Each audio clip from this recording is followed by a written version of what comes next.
BBCLearningEnglish.com presents Talk About English, a series of radio features that support your English language studies. Hello and welcome to this edition of Who on Earth Are We? With Mark Beebe. Today Mark looks at culture shock. We start with Dr. Rajni Badlani from the British Council in India describing an experience she had when she first visited Britain. When I first went to England, I was absolutely shocked. There were three of us, two of us Indians, and there was one English person. Right in the middle of the conversation, he takes out a banana, peels it and starts eating it without even saying excuse me or whatever we expect to be offered. Dr. Badlani describes a moment when two cultures collided, a moment of culture shock. People who spend time living in another culture have many moments like this. But culture shock isn't simply a series of small incidents that upset or puzzle us. It's more a process, and in fact, it's a process that many of us will have experienced without ever leaving home. To explain further, here's Rebecca Fong, a teacher of intercultural communication at the University of the West of England. Most of us tend to think of culture shock as a kind of exotic illness that we get when we go to far-off places. But actually, it's not just related to far-off places. It's extremely similar to something that we go through whenever we face any kind of change in our lives or any kind of transition. We're constantly having to deal with the kinds of changes that come with different stages of personal development and different events in your life, like moving house or getting a new job or divorce or bereavement. And all of these things involve us giving up something that we were familiar with and trying to adjust and adapt to something new. Obviously, changes like this are traumatic in different degrees, and they'll be worse for some people than others. Rebecca Fong. The degree to which people experience culture shock when they visit a foreign country depends on several things. One of the most important of these is cultural distance. How different is the culture that you're visiting from the one that you've grown up in? Then, what is your role in the new culture? Do you have people to talk to, or do you feel terribly lonely? To some extent, this will depend on your personality. But despite these individual differences, there are certain stages to the process of culture shock that most people experience. Rebecca Fong guides us through those stages now, with help and comments from people from around the world. We begin in a positive frame of mind. Culture shock has been divided up into a process that has roughly 5 different phases. First of all, there's what's called euphoria or exhilaration, and I've also heard it being called the honeymoon period.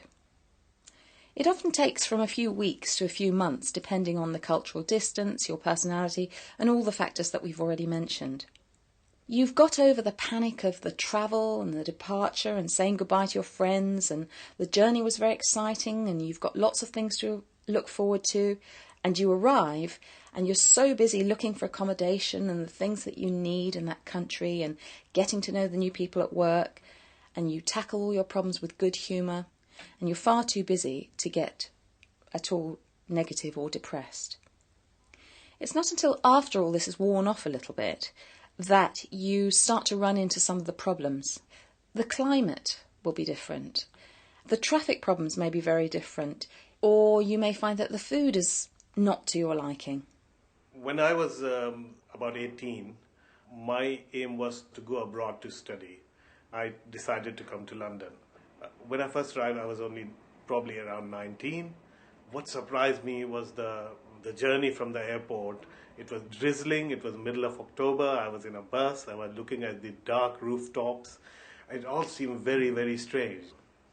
But soon enough, I managed to find my ground. I managed to find a place to live in and go and start working in the city of London.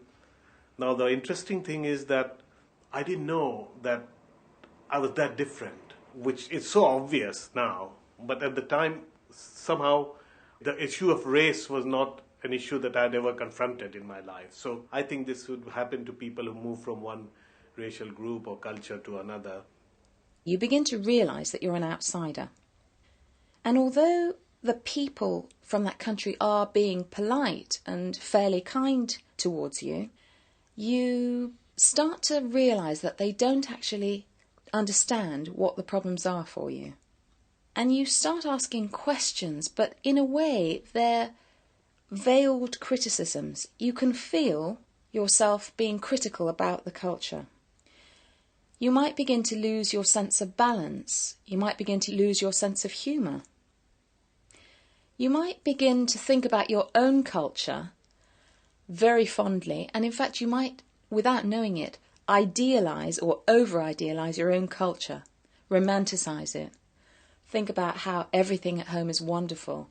You could get quite exaggerated ideas of how it is back home in this particular stage. A lot of people get to this stage, suffer it for a while, and then give up. When I was abroad, I started to feel quite homesick for England, which is part of the reason why I came back. I was missing the kind of politeness that you get in English society, in everyday life, in the supermarket, in the post office, where people greet you and they say thank you and then they say goodbye, just in a kind of way which acknowledges that you're talking to another human being. When I came back to England, I found that it's not really that different, but actually it's the same as it was abroad. bbclearningenglish.com. If you can get past this stage, you come into what's been referred to as recovery, or technically the process that's called acculturation, the learning process, the process of change over time, where your contact with that culture seems to improve and you integrate better with the culture. Language skills, of course, improve over time, and this is one of the things that helps you in this stage. You might find your sense of humour coming back, and you actually make more effort to become part of the community, make friends, and find out about the manners and customs of the particular place that you're in. So in this stage, you're learning, and that brings you rewards which will eventually help you recover from your culture shock. But at this stage, you can still feel superior to the host culture and have some difficulty in completely letting go of your own ideas and supplanting them with the ideas of the new culture.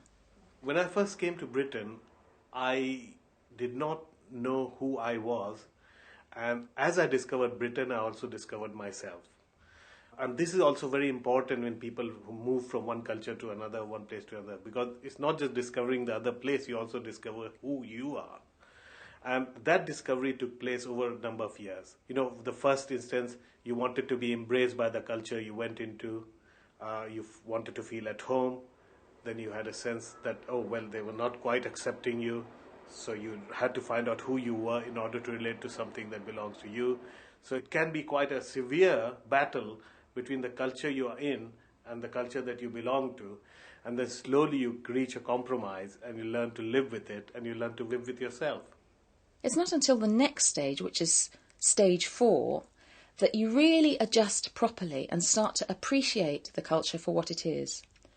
You start to understand the values and the norms of that culture and its customs for what they really are.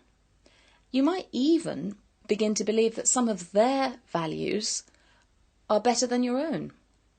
But that's not necessarily the end of the wave, because if you ever find yourself going back home after your period abroad, you might find quite some difficulty readapting to your own culture.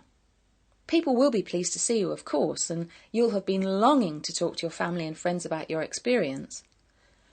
But pretty soon, they won't be interested in asking you questions about your having lived abroad, and you'll find yourself wanting to convey the information that you've learnt, but having no real audience to do it with.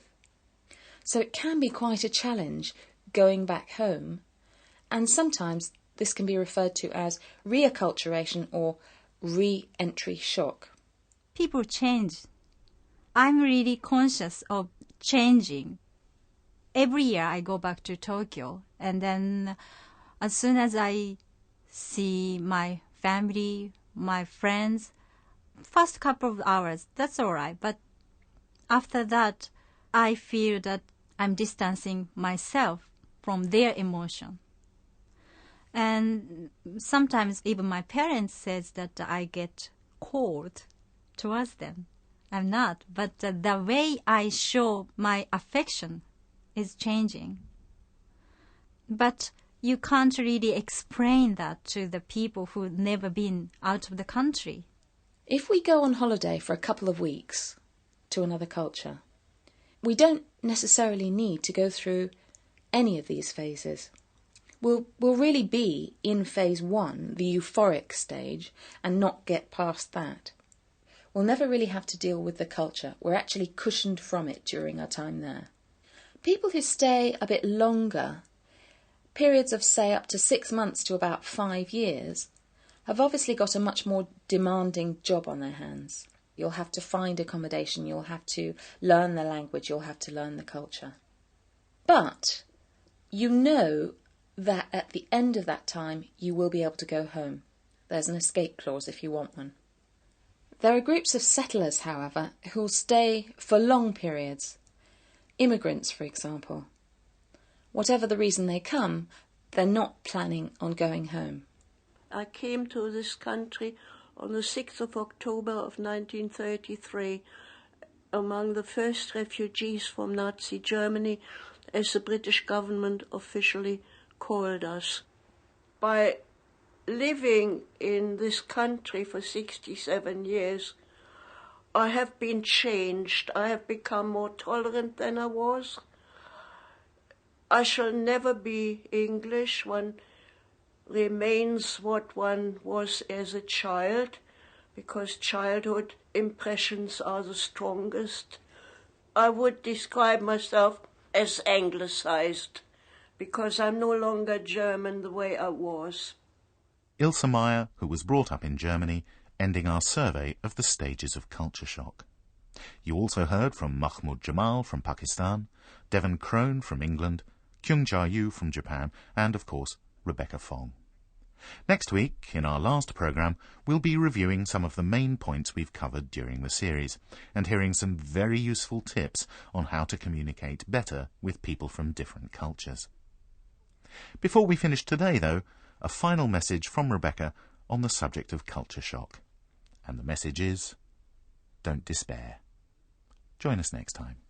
One of the most important things that's happened to me in my life, I suppose, is reading about these different phases of culture shock and realising that they're an inevitable part of learning about another culture. They're the most difficult part and the most profitable part, and they do take time. So one of the things that can really help us is to realise that however frustrated we feel at some point in our cultural journey, there will be a way out and there is a light at the end of the tunnel. And the more times that we experience culture shock, the easier it's going to get for all of us. That was Talk About English from BBC Learning English.